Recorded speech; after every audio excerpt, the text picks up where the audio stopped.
prayers that we could use to express our own prayers.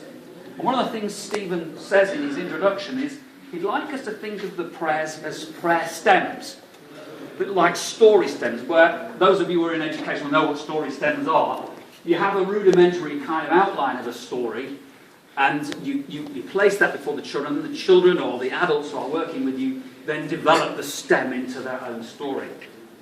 I think you actually succeed in offering to us, I think, in these 8 weeks, so is it 56? And my mathematics at least is intact today, that's good today. 56 different poetic prayers.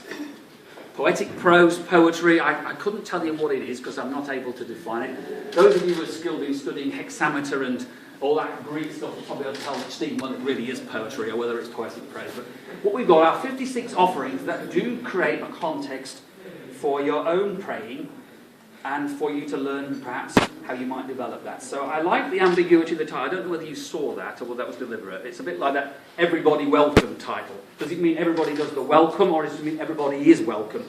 Barefoot prayer or barefoot prayer, or both?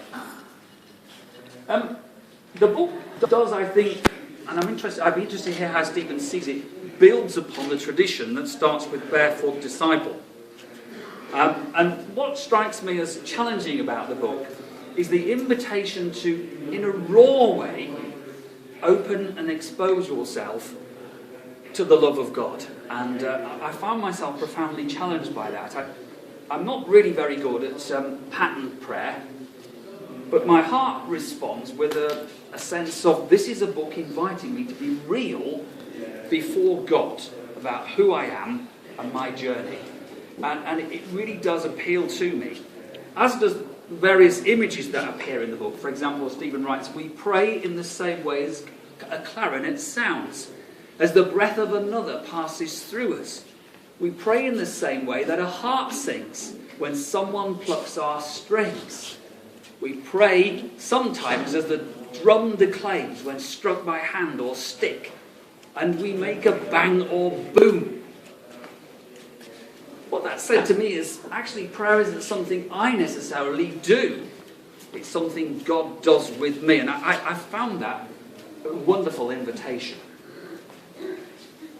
Now, it would be impossible to sum up 8 weeks of reflections and prayers.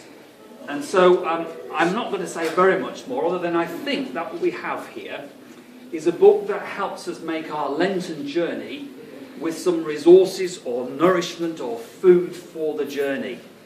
I found the opening prayer particularly helpful because it connects strongly with the sense of journey in my own book. Stephen writes in his opening prayer, if you don't mind, I'll read this one.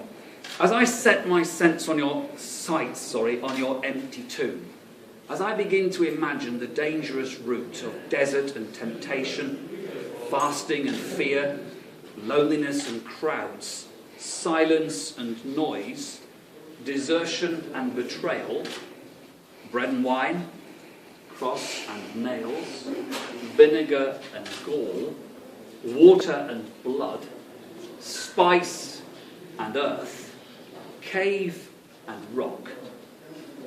As I imagine and foresee all this, and stoop not to tie but to unlace my boots, take off my shoes, slip off my sandals, I pray for just one thing: your gift of love. I hope that's whetted your appetite for more. If you've not read any more, please do buy loads of the books. You will find yourself surprised by things that jump out.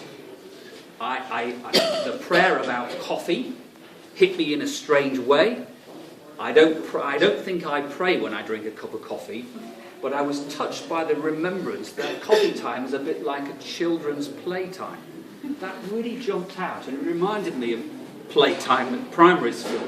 And I found myself going off on a tangent, really, with the prayer. Somewhere else, Stephen speaks about the darting fish, referring to getting up in a day with too many ideas. That's one of my problems. I think I have 15 ideas before breakfast.